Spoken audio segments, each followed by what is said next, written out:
Hey guys, what's up? Shadolance back for another review. Today I'm going to be doing a machine gun, which is widely used, believe it or not, as far as machine guns go, because not a lot of people are willing to pay NX for a lot of machine guns, so people typically rely on GP machine guns more often than not. The only ones you typically see people spending NX on are the M21E and any variants of that. There is the M21E Steel as well, which I do believe is NX. Or something along those lines, and occasionally the G36, the MG36, my bad. But this is possibly one of the most popular GP variants. It's an RPK variant, so you already know it's going to be pretty good as far as machine guns go, because the RPK itself is pretty good, and when you put a Dragunov sniper scope on it, you know it's just going to be that much more badass.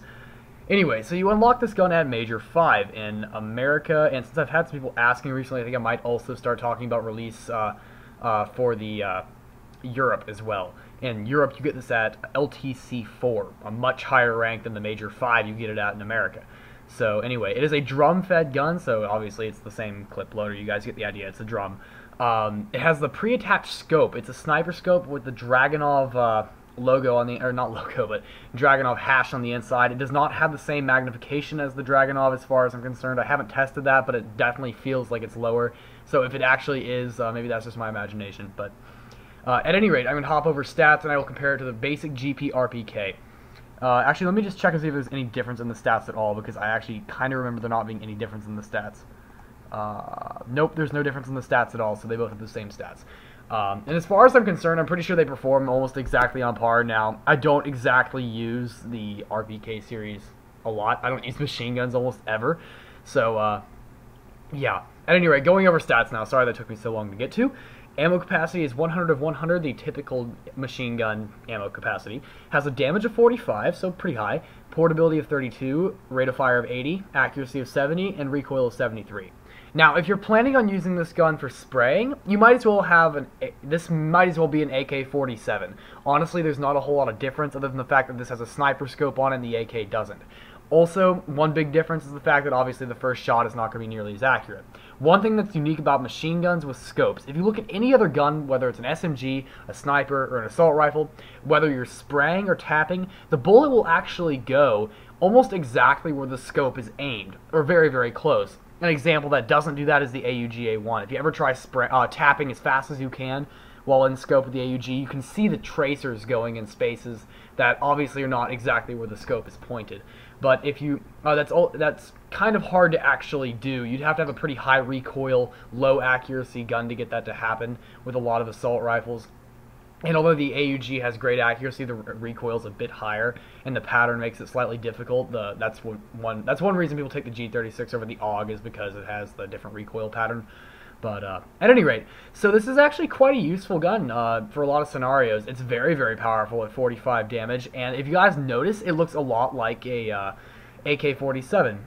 Now, I don't know if it... I believe it has a similar build, the wood and the metallic build. It's very similar to the AK-47, so I feel like it might be in some way related to that, although I'm not exactly great with my history of the RPK, so I can't say for sure. I know quite a bit about the AK-47, but I don't know if this is a variant of it technically, although it sure as hell looks like it. At any rate, this is actually quite a nice machine gun. It's great for cabin fever and great for just in general fire team, because when you spray with this gun and scope, it reduces the spread, my bad, by about half. Also, if you guys, I know this is kind of jumping around topics here, but if you guys haven't noticed, I'm kind of stuck with my microphone, my old microphone for the weekend. I don't have my new one, so I'm back to my higher pitched voice here, if you guys can kind of tell. A lot of you probably recognize that already, especially if you're some of my older viewers, but at any rate, this is a fully automatic weapon. There's no burst mode. I feel like a burst mode would actually be quite OP with this gun, because the spread as a machine gun goes is very small. If you crouch with this gun, and even if you spray and scope while crouched, the spread is very, very, very, very small. The rate of fire being 80 is also higher than most machine guns, but the damage of 45 is just on the lower end of average. Usually you want to see between a 47 to 49 damage, and this one's only at 45, so it's kind of below average for damage. And the drop-off isn't particularly amazing. This gun can still be up to a 5-shot kill at maximum range on a medium vester. To the chest, so that's not exactly convenient. A lot of guns can outclass this weapon in terms of damage drop-off, and in that case, if you're going to be using this for Elim anyway, I suggest if you're good with this weapon in any way, you might consider just using the AK-47 in general, just because it's more useful and has the faster reload. Although that's one thing that I would say the RPK could pride itself on. Compared to other machine guns, the RPKs mod and the RPK have very fast reload rates in comparison to most machine guns, so that's actually quite a good, quite a boost. And honestly, this gun is actually not great at long range, although a lot of people would expect it to be. It's obviously better at range than a lot of other machine guns, just given the scope. But even if you had the recoil fully settled and the accuracy was as small as it would get, and you went in scope and you fired a shot, chances are it's not going to go anywhere near the actual center of the scope. And you'll see that happen a couple of times where I try to tap fire someone who's down on the street, and it's literally just not hitting the mark.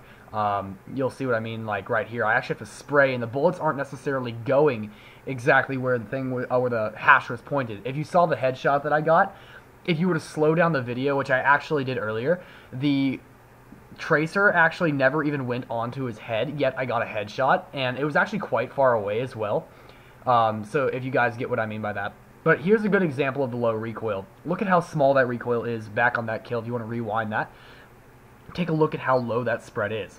But also keep in mind that this is a machine gun, so it has very limited range. It does not even reach all the way across Kill Creek. It has a slightly smaller range than an assault rifle the last I checked. I don't use machine guns very often, so it's hard for me to commentate on this. It's hard for me to relate to machine guns very well because I typically prefer assault rifles, as most of the game does. But if you look here, those tap fire shots were almost perfectly on him for the hash, and they missed anyway. So it's quite limited with how useful the gun actually has the potential to be. But as far as fire team and games where you just want to shoot in the general direction and get high damage at a closer range, this gun is absolutely fantastic. The MG36 is another good example. Like if you look right there, the shots are just missing him in general, and they're just all over the place, and it takes me forever to get that 12th kill, and I get killed right here. That probably could have been upwards of a multi, but just due to the accuracy, I was quite limited from that. If I had a G36 in my hand, I would have easily had an ultra right there, to be honest. Not bragging or anything, just being completely honest. That would have been a free ultra right there. But stuck with this RPKs mod, which I unfortunately have to do a review on. I mean, I say unfortunately, but you're really seeing it out of its own, like, comfort zone. Usually machine guns, like I said before, you see in fire team. And quarantine, actually, I guess you could say you might see machine guns in sometimes just for the high ammo capacity. But you typically see SMGs more commonly in those modes, just in general. Not that I play a lot of quarantine, but just from what I've seen. You don't typically see a lot of machine guns, although I could see your argument for why you might consider this a good gun for quarantine. But so the accuracy is not particularly great, but it's better than most machine guns. The spread recovery is pretty fast. It is faster than the regular RPK, but yeah, it's really not that bad of a machine gun overall. One thing I did want to go over really fast just before this review ends is, like you know, I've been posting all these new videos to my new account, and I'm going to talk about my upload schedule in my next review. I have more footage, so I have more time to talk about that, but I am going to go over my upload schedule, so please at least watch the end of my next review. I do believe my next review will be my Yuletide Annihilator, so if you watch the end of that, I'd like to go over my review schedule with you guys. And, I mean, honestly, this is only a Major 5 weapon. A lot of people are higher ranks now and will be able to try this weapon. But if not, just try the RPK and then just imagine being able to tap fire with it a little bit better. And that's about what you're limited to.